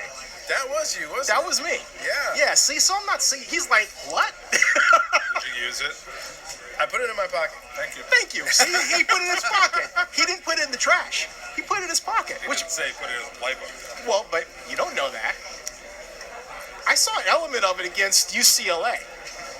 That, it was against UCLA. I follow what you guys do. Because, I as a person who regards himself as a student of the game, I think you're an excellent professor. I have to say that, So, you guys are blessed, We are. Yeah. Can I ask you a couple of questions? Of course you can. Do you mind if I be able to put on live stream while you're asking? It's kind of needs to not go on live stream. It goes to, okay, all right. Does that make sense? Thank you, folks. I yield to the Stafford people. I can't believe I'm doing this. All right. Hey, Coach. I'll see you. You too, man. I'll see you. That was My most fun interviews ever. I am a big admirer of Stafford Coach Dave Shaw. I really am. And I'll go back to your questions. Although there is one other little tidbit of there's another surprise I have for you that's related to something that you guys saw. Hold on a second. Let me go back and see what I missed. Let's see here. Did I miss any questions? Okay. How'd you guys like that? Was that cool? I probably a little bit longer than you wanted, but you know, I want to do it for those. I understand, ML, you saw it before. Thank you, and thank you, ML. Thank you. That was fun. That was a lot of fun. That's fun. Now there is one other little thing. I know that when I show it to you, you're gonna love it. Okay, so hold on a second. Let me go and get it. I guarantee you, you're gonna. I don't know if you're gonna freak out or anything, but you're definitely gonna love it. That's for certain. I do know that. It's bear with me because I'm scrolling through to find it. But again, I'm gonna say this again. When I see it, you're gonna love it, and you're gonna thank me for it. And it's based on some things you guys were saying already. So hold on a second. Let me go and get this thing. And I'm waiting for it to come up. And okay, wait a second. All right. Let's see here. I believe it's this one. Let's see. That's 30 minutes. Is it that one? It's one of these. Bears. And the Bears gave up most of their draft to bring this young man in. And this one or bad connection again. no, not that one. One moment, not that one. It's one of those things it did it. Let's see here. Trying to find this media interview live stream. Oh yeah. Trubisky. I think it's this one. Yes, it is this one. And yeah, it is this one. Found it. Okay.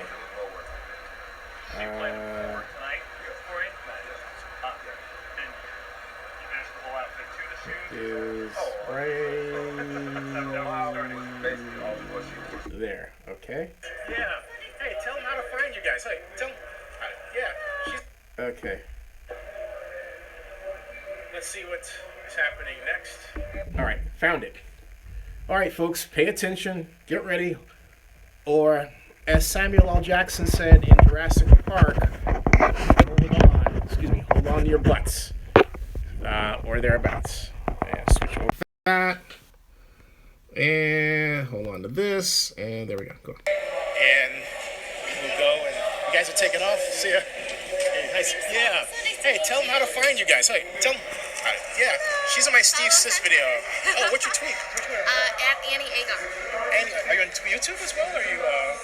Yes, I am. So just search Annie Agar and I'll come up somewhere. But your news ain't here. Is that local? Yeah. No, it's in Michigan. Michigan. Yeah, Oh, so I'm in Michigan. So we're here for Corey Davis, pretty much. So what do you think about Corey Davis and everything? I like the pick.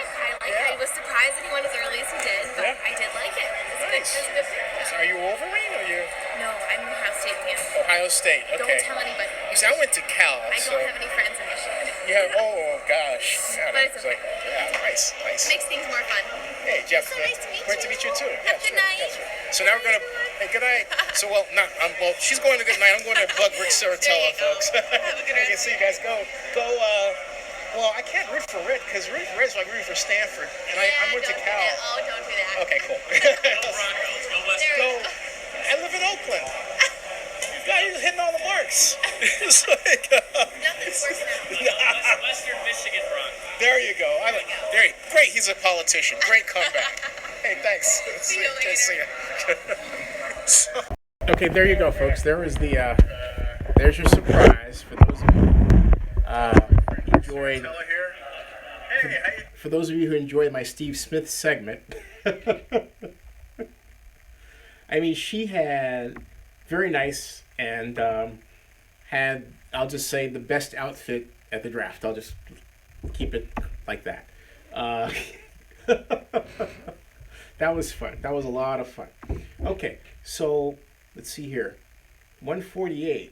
It's 1:48. I started at a little after midnight. So I'll stop in about, just a few minutes. It's been it's almost 2 hours. Whew. Almost 2 hours. Wow. Yeah, that was fun, wasn't it? So Barry Lee says, I remember her. Right. No, she was great. And ML Scott says, hey, Zennie, what you do with Charles Davis was a great one. Yeah, it was. I'll show that one real quick, too. Thank you for pointing that out. I really enjoyed that one. Although, you know what? I'm going to, just in the interest of time, because that was a long, wait. Henry Flores, Zennie, if the Las Vegas deal does not go through, how will the Raiders spin it? I mean, will it be a total embarrassment on their part? It will be an embarrassment for them and the league. But yeah, it will be an embarrassment for them. Zennie, did you see any celebrities there at the draft? I saw, the kind of celebrities, like the media celebrity types. Tony Bruno was in that video. And other than that, like movie star celebrities, I didn't see them. Not that they weren't there. I didn't see them. But I'm trying to think of anybody else. No. Let's see. Thank you, Melvin. I really appreciate it. Carl Weathers, of course. What am I saying? Thank you, ML. Carl Weathers was right there next to him. Yeah. Carl Weathers. Yeah, I know. It's been a long week, man. Whew. Carl Weathers. Patrick Blackman. Oakland should have drafted cornerback Kevin King. He is from the Bay Area and knows Oakland. Oh, and I'll get the Charles Davis one because Charles is a class act and a great guy. And I have to say, the one thing that bothers me when Davis is on the NFL Network, or at least this draft, and I notice it, and Mike Mayock's a great draft analyst, but I don't like when he corrects Charles Davis on camera in a way that he doesn't correct Daniel Jeremiah. It comes off as, condescending, right? And Mike wouldn't like it if someone did that to him. But when I watched the draft today, Mayock did it twice. And I just didn't think that was cool. I thought that was not cool beans. Anyway, here's Charles Davis. I'm going to, let's see here. And let's see here. I'm going to enlarge this. Make sure I can get the right part of it. And then focus in on right about, I think, right about here. Okay?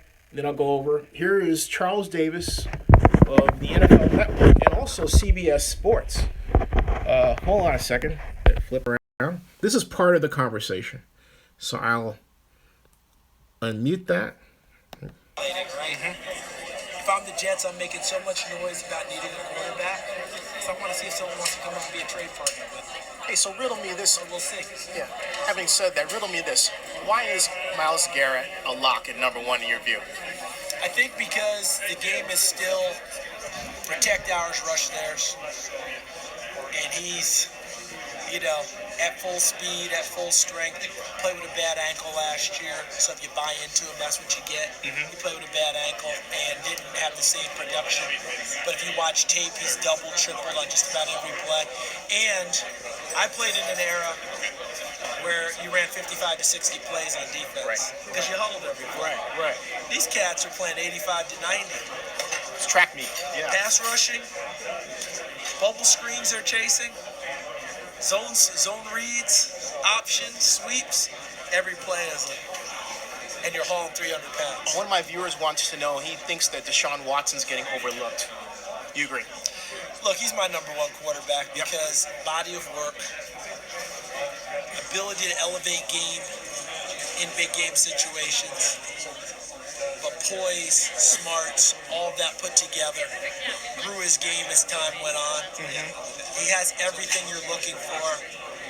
Not the most expressive kid, but I don't hold that against him. Mariota wasn't the most expressive kid either. Yeah, true. And Great point. And we're not designing kids to do that anymore in today's NFL.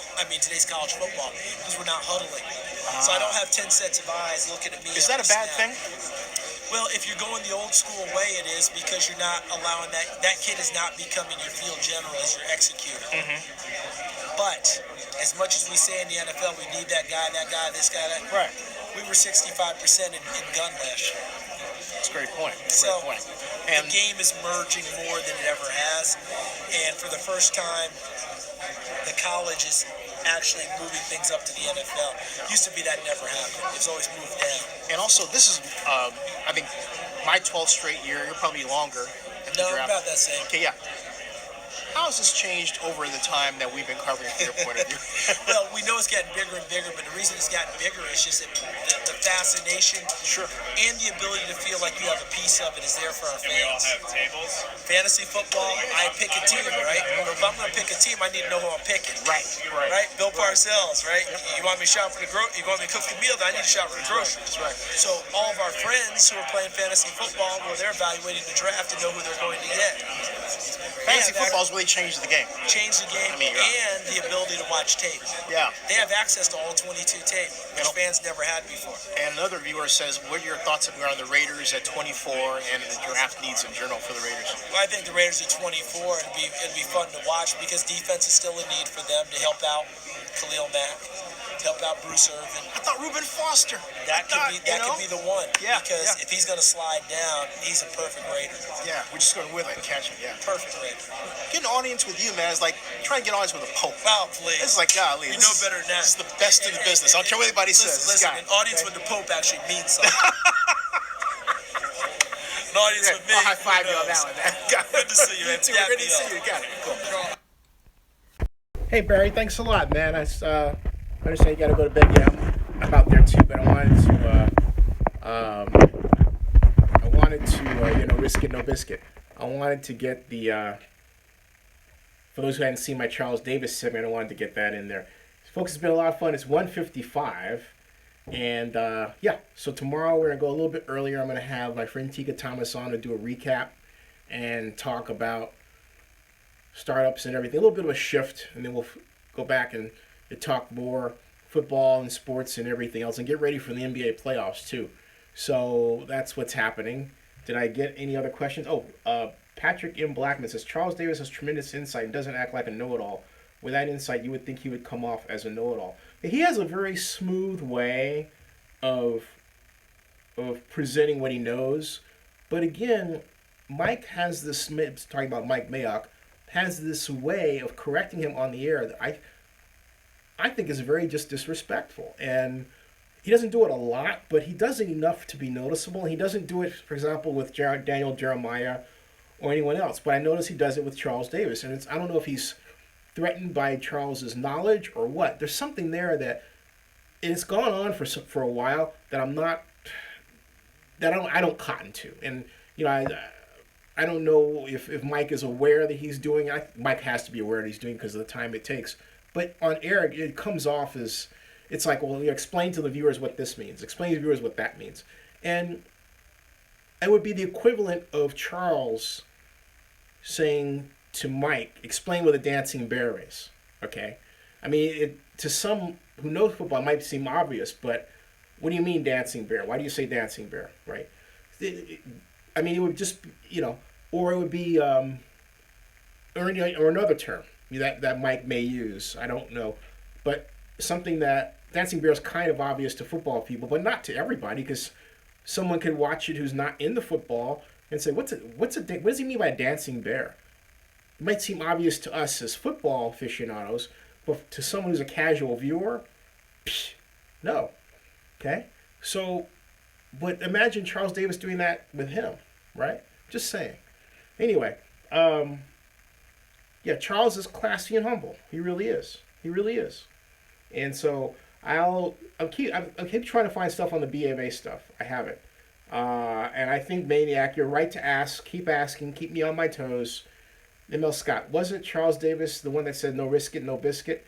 Actually, he was quoting Arizona Cardinals head coach. That's who says it.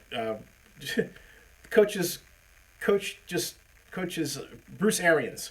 Bruce Arians says, "No risk it, no biscuit." That's what he was quoting. So yeah. So there you go, folks. Good night, everybody. This has been long. Another off. Thank you, Bernard. I'm happy that you guys are happy. That means a lot to me. Peace, love, and soul. I'll see you guys. Good night, everybody. Good night. Have a great remainder of the weekend if you're hours behind. Good night, everybody. I'll see you on Sunday. Take care. All right, see ya.